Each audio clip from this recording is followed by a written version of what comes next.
Hola, muy buenas tardes a todos. Bienvenidos a esta sesión de la Sociedad de Medicina perdón, del Hospital Ángeles Pedregal y de Medicina Interna.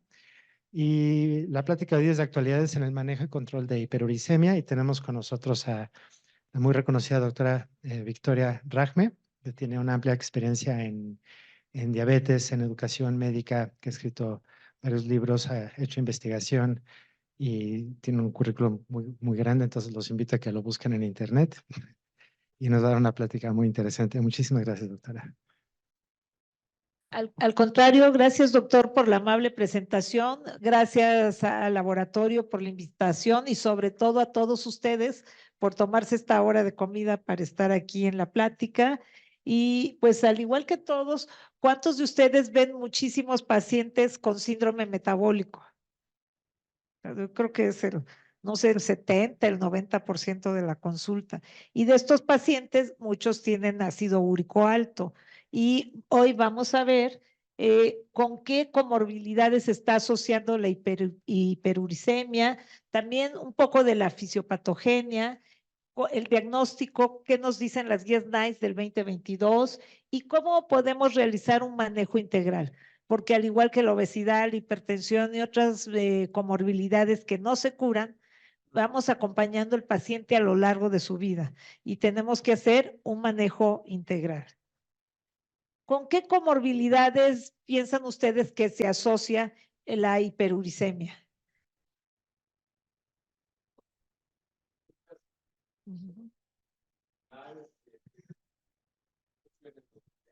Exacto. Sí. Sí, justamente es lo que le estaba comentando a Ruth antes de empezar la plática, que el ácido úrico afuera de las células es, al igual que los citratos, un poderoso antioxidante. Pero una vez adentro del antioxidante, pero una vez adentro de las células es una molécula superoxidativa. Y vamos a ver todo lo nuevo con estos tratamientos para disminuir el ácido úrico, mejorar el daño endotelial y muchas otras cosas.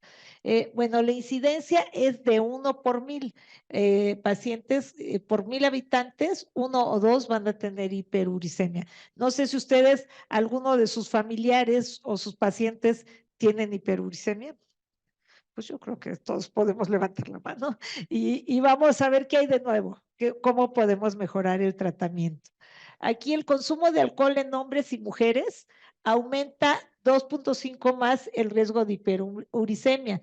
Y en hipertensos, esto es muy interesante, es 20 a 40% más el riesgo de hiperuricemia.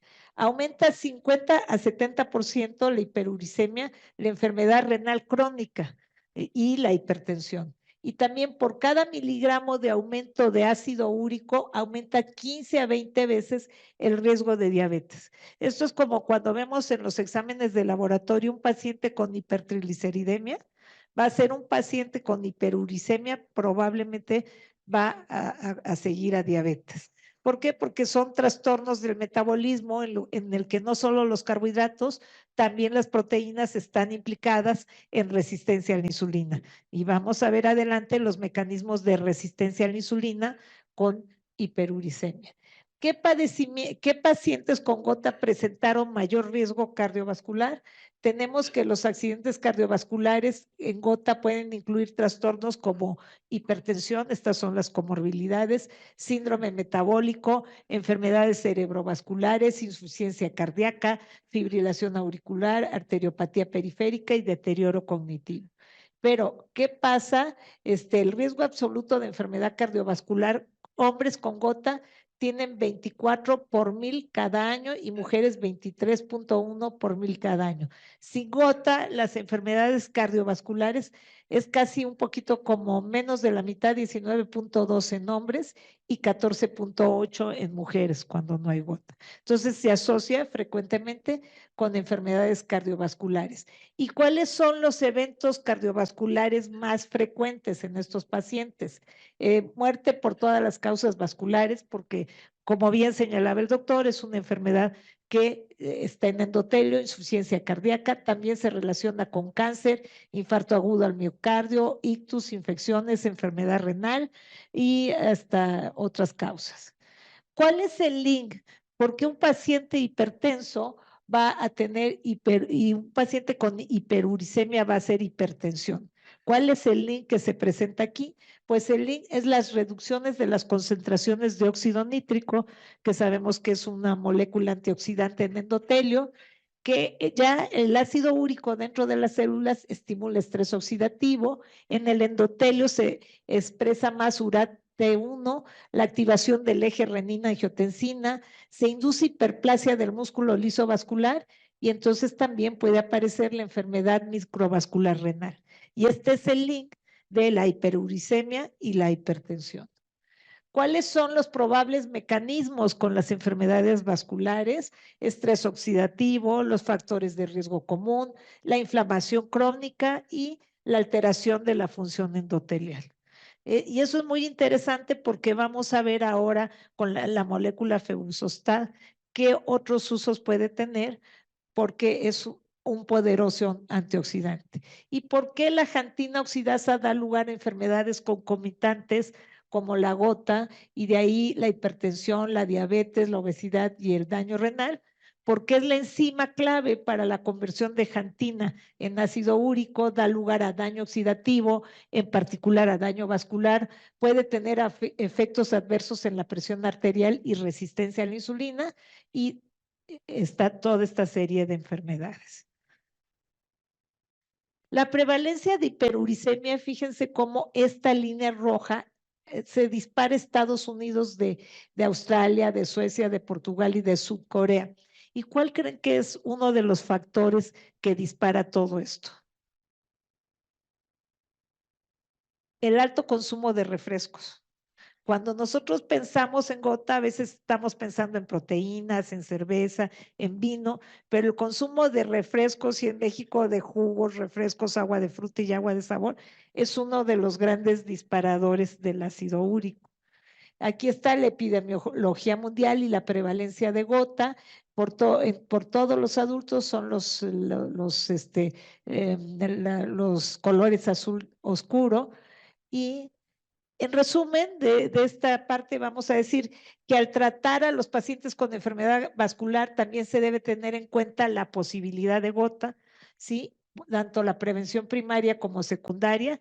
Las complicaciones cardiovasculares son causa frecuente de muerte en pacientes con gota. La detección de gota es importante ya que los diuréticos utilizados para tratar hipertensión o insuficiencia cardíaca pueden desencadenar gota. ¿Cuál es la fisiopatología de la gota y la hiperuricemia? Bueno, ya sabemos que es una enfermedad inflamatoria en articulaciones y tejidos que está ocasionada por depósitos de cristales de urato monosódico derivados del ácido úrico y que pueden desarrollar hiperuricemia crónica y es una enfermedad autoinmune, puede ser aguda o crónica y estos tofos están presentes en la enfermedad crónica. Pero ¿cuál es la diferencia de la pseudogota y la gota? La diferencia de la pseudogota con la gota es el tipo de cristales. Aquí tenemos cristales de ácido úrico y aquí tenemos cristales, depósitos de pirofosfato de calcio en las articulaciones. Esa es la diferencia de gota y pseudogota, si ya queremos ser más específicos. ¿Y cuáles son las localizaciones?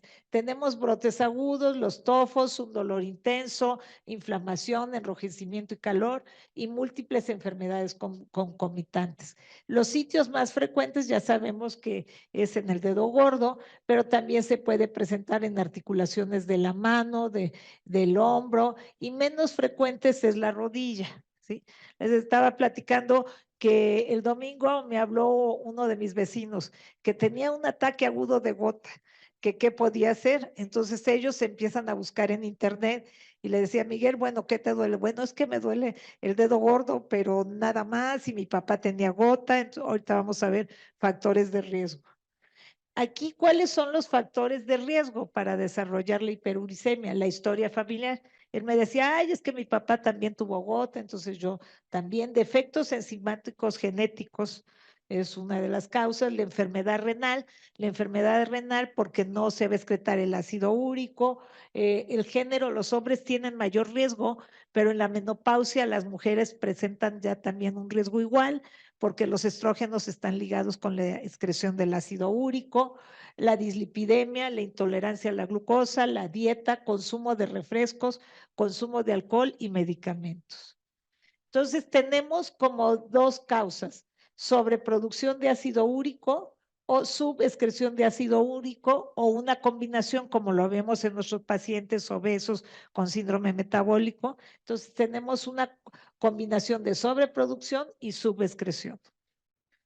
Bueno, la hiperuricemia por sobreproducción, tenemos trastornos metabólicos primarios, carencias de enzima como hipoxantina guanina, exceso de actividad de fosforiluosil pirofosfato sintetasa, carencia de glucosa 6-fosfatasa, carencia de fructosa 1-folato aldosa, secundarios como trastornos mieloproliferativos, obesidad, psoriasis, también por fármacos, ácido nicotínico, extracto pancreático, fármacos citotóxicos, carne roja, vísceras, mariscos, bebidas alcohólicas, pero los refrescos, y también por disminución en la excreción, como lo vemos en muchos de nuestros pacientes, con reducción de la tasa de filtrado. Entonces dije, no, pues hay que mandarle a hacer a Miguel, que está gordito y todo, también en qué condiciones está su riñón, su filtrado, su relación albúmina-creatinina, ver qué otras, su presión, cómo está, qué otros fármacos toma, diuréticos, etanol, salicilatos, ciclosporina, tracolimos,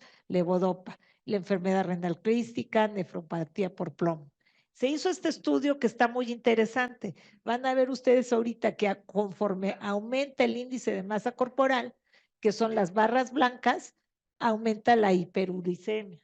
En la segunda tenemos el consumo de alcohol en las barras blancas. Conforme aumenta el consumo de alcohol, los azules no consumen alcohol, aumenta la hiperuricemia.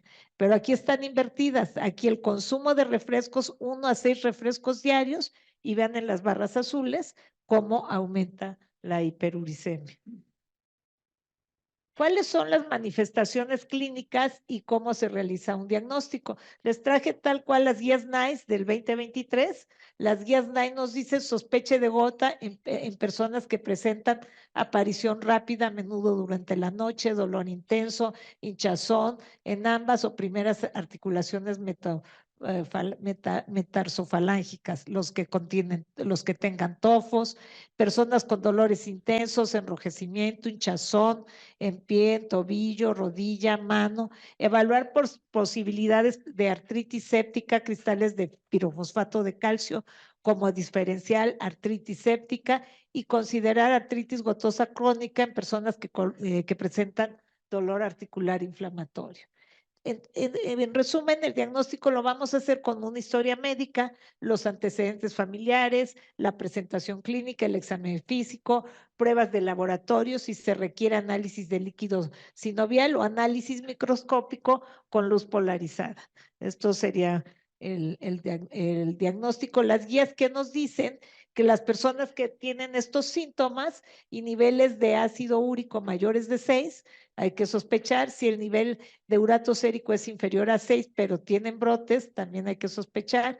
Considerar aspiración microscópica de líquido sinovial si el diagnóstico es incierto, y si no se puede realizar la aspiración de articulación, tenemos rayos X, ecografía, tomografía computarizada. Y bueno, aquí vemos cómo las manifestaciones clínicas puede nada más nuestro paciente tener el ácido úrico alto y no tener ninguna manifestación, como nos llegan con sus análisis clínicos. El paciente de diabetes, muchos tienen su ácido úrico alto, puede estar en este estado asintomático, o ya la enfermedad sintomática con ataques recurrentes de gota, con síntomas o hasta con tofos. Esas son las etapas. Aquí las guías que nos dicen, y la Asociación Europea de Artritis: buscar cristales en líquido sinovial o aspirados en tofo en personas que se sospeche. En artritis de etiología desconocida, buscar las características clínicas que respalden el diagnóstico, utilizar imagen, y si no es posible, identificarlos. ¿Cómo se forma este ácido úrico? ¿Por qué se forman estos depósitos? ¿Por qué se forman los cristales? Aquí vemos que tenemos una ingesta aumentada de purinas, de bebidas alcohólicas, de refrescos, todo esto a la hora que la flora intestinal está alterada, aquí también empieza una alteración, el ácido úrico no está procesando bien, hay una reacción menor, una menor excreción del ácido úrico y tenemos también esta vía de inflamación dentro de las células que produce estrés oxidativo, interleucinas inflamatorias y nos lleva a la gota. Este metabolismo sistémico de la hiperuricemia está causado por carbohidratos, por grasas, por proteínas. La inflamación empieza con los macrófagos, se empiezan a formar estos cristales. También tenemos en el paciente obeso y del síndrome metabólico resistencia a la insulina. Esta resistencia a la insulina va a alterar el GLUT9, que el GLUT9 tiene que ver con la eliminación. Por eso actualmente los glucosúricos también se están usando para manejar la gota, los CGLT2, pero también tenemos alteraciones en el hígado y sobre todo los pacientes que presentan hígado graso.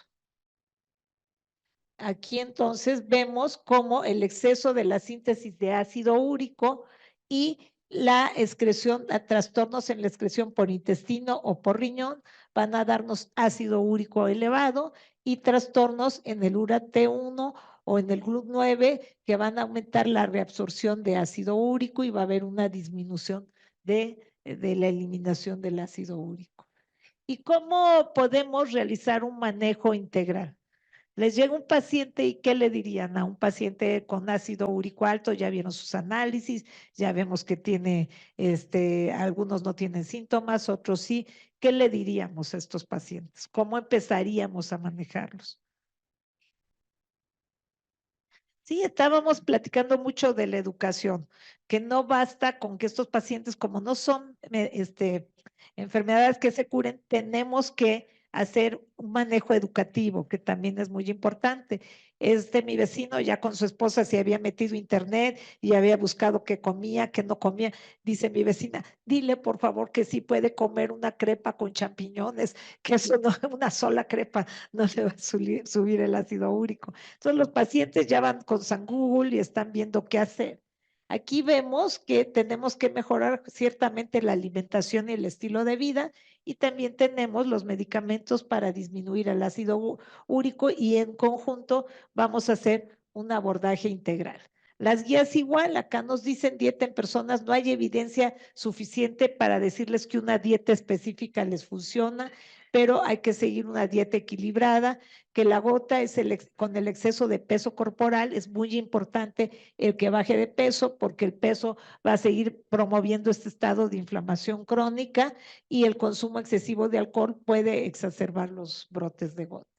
Aquí las intervenciones nutricionales, ¿cuáles son las adecuadas? Entonces tenemos que empezar, como todo empieza con alteraciones en la flora intestinal, mejorar la flora intestinal con probióticos, también a más fibra en la alimentación, más fibra en la alimentación va a evitar una ingesta aumentada de ácido úrico, evitar muchos minerales para disminuir la probabilidad de piedras en riñón, dietas con vitaminas adecuadas que tengan un equilibrio ácido-base, metabolitos antiinflamatorios como son las verduras, evitar el consumo de alto de azúcares y frutas. Muchos pacientes consideran que la fruta es súper buena. Y yo le decía, Miguel, ¿cuál es tu alimentación antes de que tuvieras todo esto? ¿Qué cambio hiciste? Y le platicaba el doctor que el cambio que hizo es que llegando a su negocio se toma un mega jugo con papaya, con piña, pero como de 1 litro. Entonces me decía, pero es que la fruta es sana. No, le digo, la fruta es pura azúcar y es un disparador, los jugos, refrescos. México somos de jugoterapia. Todos los jugos para bajar de peso, todos los jugos para curar la diabetes y realmente son desencadenantes, también las grasas trans, el exceso de alimentos con purina. Entonces, estas serían parte de las intervenciones. ¿Qué alimentos son los que tienen gran cantidad de purinas? vamos a ver que un contenido moderado de 50 a 99 miligramos lo tienen las leguminosas, lenteja, haba, chícharo, pero la semilla de soya tiene más de 150 miligramos por porción. Los cereales, el pan de caja, salvado y trigo están dentro de 50 a 99, pero no llegan a pasar de 150. Las verduras, germen de soya, champiñones, el pobre Miguel no quería comerse una sola crepa, digo, no, eso no pasa nada, sino no acumular todo, espinacas, apio, espárragos, y las verduras no pasan de 150. Las carnes, conejo, pato, hamburguesas, salchichas procesadas, tienen entre 50 y 99, y más de 150 pavo, cerdo, cordero, falda, lomo de res, vísceras, todas las vísceras. Pescados y mariscos entre 50 y 99, salmón, bacalao, merluza, lenguado, mero, calamar, almeja, langosta, pero la trucha, el atún, las sardinas y atún en aceite sí son más altos, y sobre todo altos el paté, las levaduras panificadas, cubitos de condimento de carne, alcohol, bebidas azucaradas, alimentos con jarabe de alta fructosa. Con que les hagan el cambio a agua a los pacientes, creo que ya pueden disminuir bastante los niveles con ese solo cambio. Aquí tenemos otra tabla que nos menciona el hígado de cerdo, el hígado de pollo, las sardinas, boquerones, calamares, garbanzo, lenteja, habichuelas y cerveza. Esta sería con las intervenciones nutricionales. ¿Y cuáles serían los niveles de objetivo que queremos tener en nuestros pacientes que tienen gota? ¿Qué cifras de ácido úrico los debemos llevar? Las guías NICE nos dicen que un objetivo de urato sérico sería inferior a 6 miligramos, y que si tiene para personas con gota, los llevemos a 5 miligramos, y si tienen tofos o artritis gotosa crónica, continúan teniendo brotes, los niveles los debemos de llevar a menos de 6 miligramos. Y nos dicen que comenzar con una dosis baja y utilizar niveles mensuales de control del urato sérico para guiar a los pacientes según la tolerancia y los objetivos que tengamos. En realidad vamos a ver que pueden responder a las 2 semanas los pacientes, pero al mes podemos sacar los análisis y ver sus niveles. Y no dejar de hacerles controles 2 o 3 veces al año según las otras comorbilidades. Aquí vamos a ver que la producción y excreción de uratos empieza con la fructosa, viene la síntesis de nuevo, degradación de estos ácidos nucleicos, se van a formar los uratos, va a haber hiperuricemia, se empiezan a formar los cristales, inflamación y crisis, porque crisis de artritis gotosa, va a haber menos eliminación por riñón y por intestino. ¿Y cuáles son las intervenciones que tenemos con medicamentos? Tenemos varios niveles. Tenemos aquí la dieta, como decíamos, baja en purinas, y tenemos aquí el alopurinol y febuxostat, el topirostat y tibulizostat para inhibir a la jantina oxidasa. Febuxostat inhibe selectivamente la jantina oxidasa y se va a formar menos ácido úrico, pero también tenemos uricasa, pegloticasa, pegadricasa, y tenemos la colchicina, la lantoína, también a nivel de intestino tenemos las uricasas, y a nivel de antiinflamatorios, anacrina, canakinumab, inhibidores de HDAC, y tenemos uricurosóricos como antafoleferenato y árabe 22. Este es todo el panorama de medicamentos, pero ¿qué nos dicen las guías? ¿Qué tenemos a la mano? ¿Qué podemos usar en estos pacientes? Que ofrezcamos alopurinol o febuxostat como tratamiento de primera línea, y teniendo en cuenta las comorbilidades y preferencias de la persona. Entonces, están al mismo nivel ya en las guías el febuxostat junto con el alopurinol. Y las personas con gota que tengan una enfermedad cardiovascular, es importante checar el riesgo de infarto. Pero tenemos con febuxostat, que fue muy satanizado por aumentar el riesgo de infarto, evidencias de que no es así.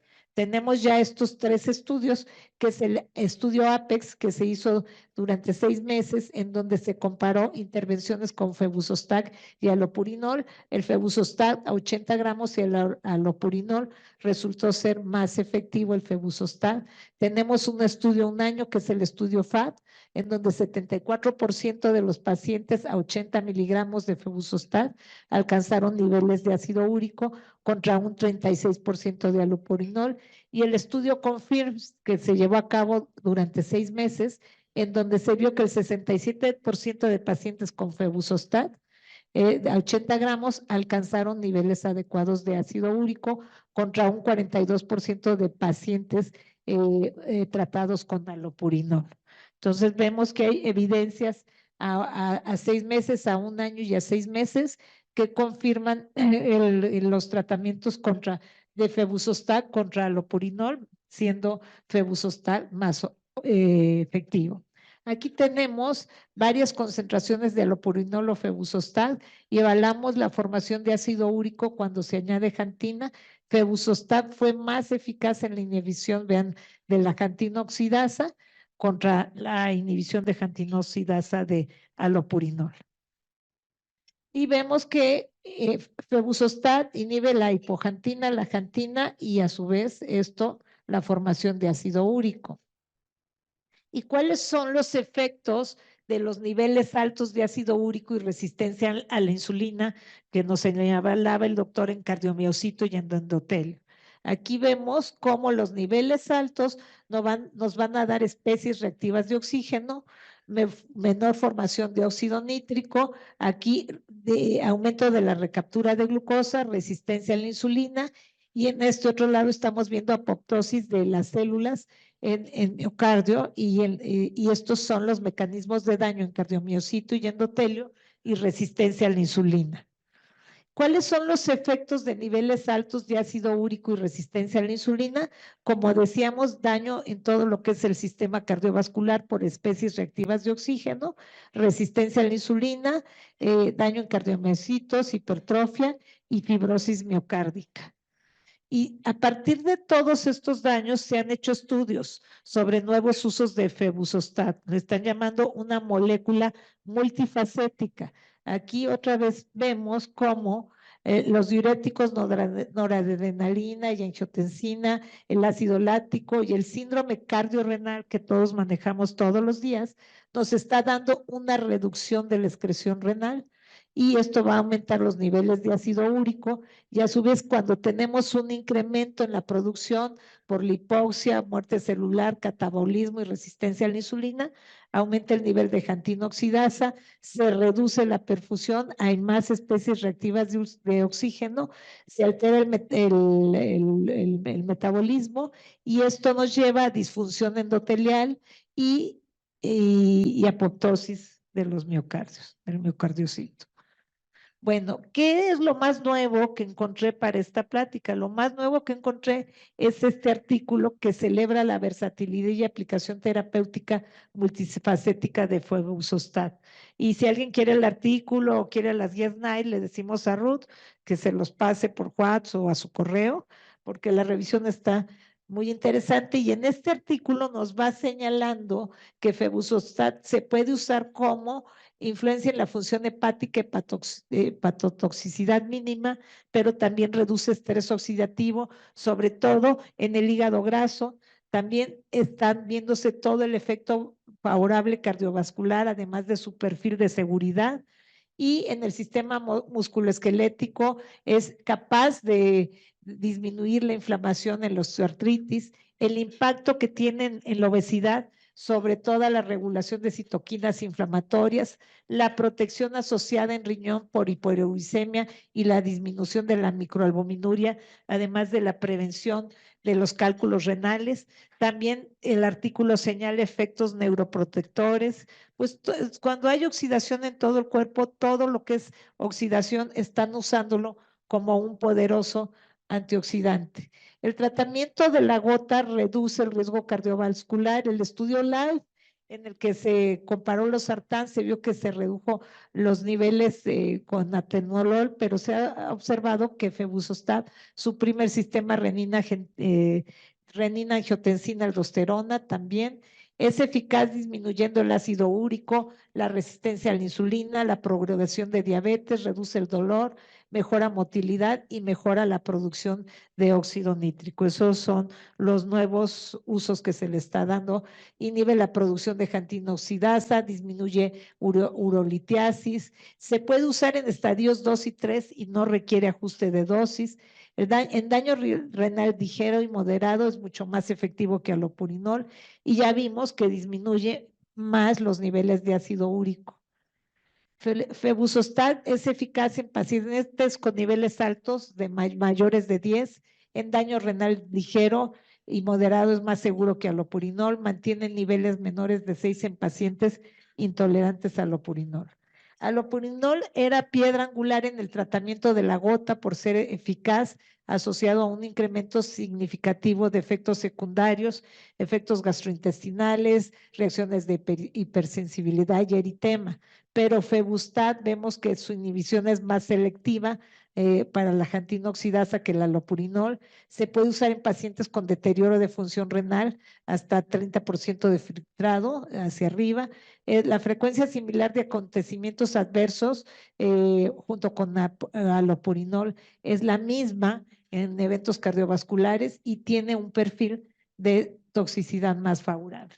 Aquí tenemos las guías NICE y también el artículo de revisión de todos los nuevos usos que se está dando a febuxostat. Está muy interesante, pero me gustaría mucho oír comentarios suyos, dudas, si alguien nos quiere hacer algún comentario del manejo que tiene con sus pacientes.